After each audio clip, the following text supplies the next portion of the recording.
इधर आओ।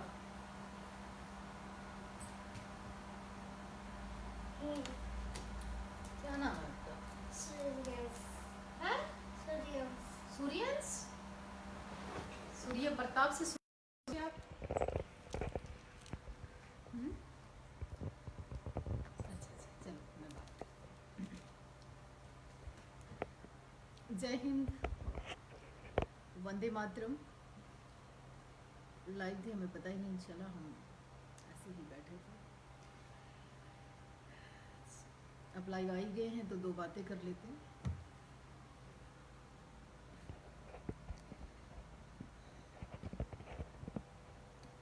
इसको थोड़ा यहाँ से ऊपर करो, आवाज़ से होती है।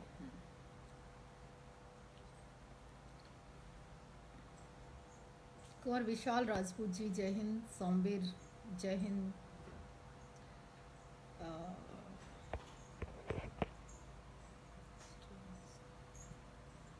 सुभाष, कुंवर विशाल जी, मनोहर सिंह जी, राकेश सुधार जी,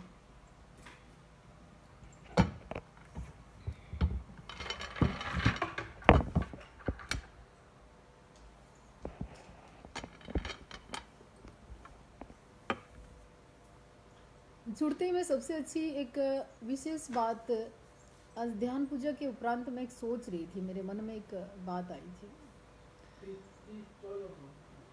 कि शांति, सादगी, संपन्नता और सुख, आनंद, एकांत के लोग अक्सर बोलते हैं कि आजकल तुम बोलते क्यों नहीं। मैं अपने अंदर के शोर को सुनकर अशांत होती हूँ। यानी कि अंदर जो शोर है वो कहाँ से आया, वो बाहर से आया। खैर, ये तो थी ऐसी बातें। दूसरा एक और बात है, बात विवाद की नहीं है, बात विवादों से जुड़ी हुई नहीं है।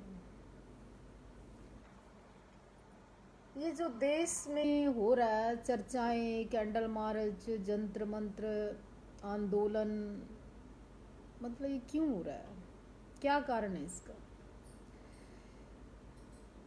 इसका एक बड़ा मुख्य कारण है कि जब तक सारे लोग कह रहे हैं कि फांसी दो, सारे लोग कह रहे हैं चौराहे पे जलाओ, सारे हिंदुस्तानी कह रहे हैं मतलब तुरंत फास्ट ट्रैक पे मुकदमा चलाओ, कुछ विरोध कर रहे हैं सरकार का,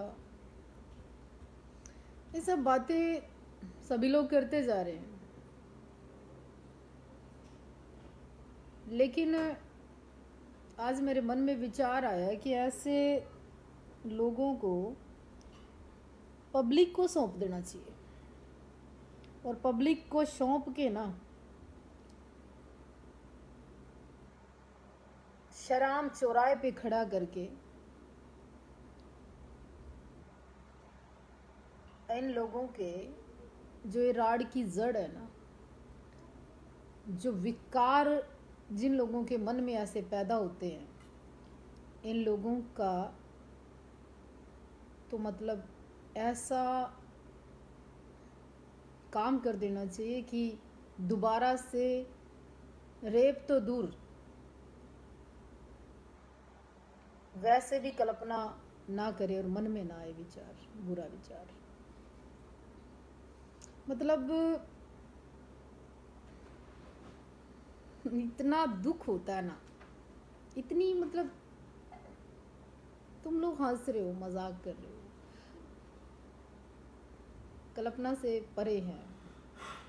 खैर छोड़िए, बहुत निंदा चर्चा बकवासबाजी हो रही है, कुछ करने का समय है। दूसरा मैं एक और बात आज कहूँगी, बात तो शायद लाइव आने का वैसे तो कोई मकसद नहीं था, लेकिन हो गए हैं तो बात कर ही लेते हैं आपसे। ये देश में जो हजारों कथावाचक है ना, राम कथा, कृष्ण कथा, भागवत कथा, ये कथाकार जितने हैं, जितने बड़े कथाकार हैं, इनके एक एक पंडाल में लाखों लाखों आदमी आते हैं सत्संग सुनने।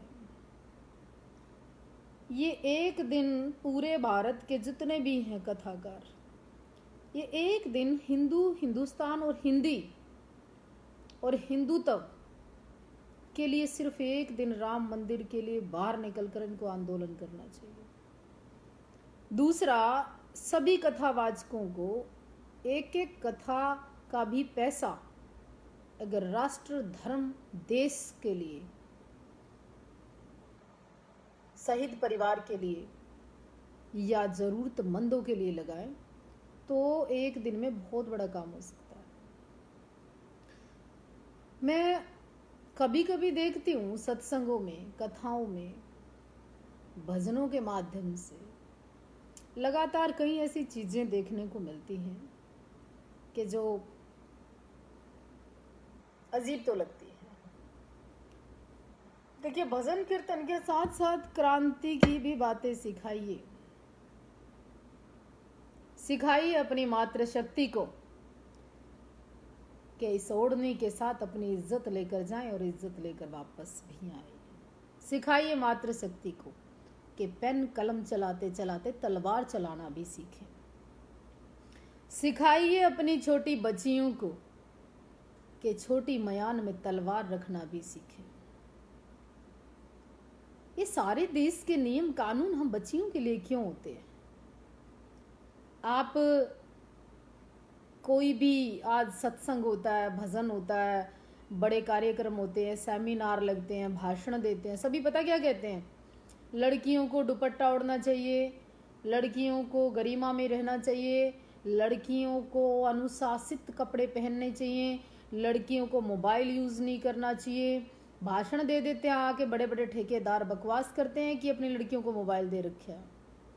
मैं उनको पूछना चाहती हूँ कि तुम शराब पीना कब लड़कों का बंद करोगे? अयासी करना कब लड़कों का बंद करोगे? चौराहे पे खड़े होकर बकवास करना कब लड़कों का बंद करोगे? कॉलेजों में, स्कूलों में अपने 10 से 12 साल तो बहुत दूर, 8-10 साल के लड़के को ही सब पता है। मतलब लड़कों को आप कोई नियम, कानून, शिक्षा नहीं सिखा सकते क्या? सारे भाषण, सारे नियम, सारे कानून आप लड़कियों के लिए भाषण देते हो हैं? जिस दिन आप अपने बेटे के लिए भी ये नियम पैदा करोगे ना, कानून की बातें करोगे, उस दिन सब ठीक हो जाएगा देश में। जिस दिन लड़का लड़की दोनों को बराबर समझकर दोनों को शिक्षा देना शुरू करोगे ना कि बेटा आप लड़के हो, आपका भी बहुत बड़ा फर्ज बनता है समाज, देश के लिए। आप केवल लड़कियों को कहते रहेंगे, लड़कों को भी कहिए। दूसरा, आनंदपाल जी को लेकर राजस्थान में ब्लड बैंक कैंप लग रहे हैं 24 जून को। उसके लिए कई जगह से निमंत्रण है हमें भी। 24 जून को भारत के लाखों युवा आनंदपाल जी के लिए ब्लड बैंक लगा रहे हैं और उसमें मैक्सिमम युवा भाग ले रहे हैं, चाहे वो किसी भी समाज, किसी भी जाति से हैं। और लाखों यूनिट ब्लड इकट्ठा हो रहा है, बहुत बड़ी बात है। और वो ब्लड किसी की जान बचाए, किसी को जीवन दे, किसी को उसकी ज़रूरत है, बहुत बड़ी बात है, बड़ा योगदान है। और मैं तो आग्रह करना चाहूँगी कि जितने लोग पुण्य का कार्य करना चाहते हैं, जितने लोग भी धर्म और देश का काम करना चाहते हैं, इस 24 जून के ब्लड बैंक कैंप में मैक्सिमम लोग जाएं और हिस्सा लें। तो ये तो था आज का लाइव। ज़्यादा से ज़्यादा लोग शेयर करें। और 24 जून के लिए राजस्थान के हर डिस्ट्रिक्ट, हर ज़िले, हर मोड़, हर चौराहे पे ब्लड बैंक लगने जा रहा है आनंदपाल को लेके। आनंदपाल साम्राट शायद आपको सबको पता होगा। और जाइए और ब्लड बैंक में हिस्सा लीजिए। हाँ, बुलाओ। मैं आज देवाजी धाम में थी। और ठीक है, जय हिंद, वंदे मातरम।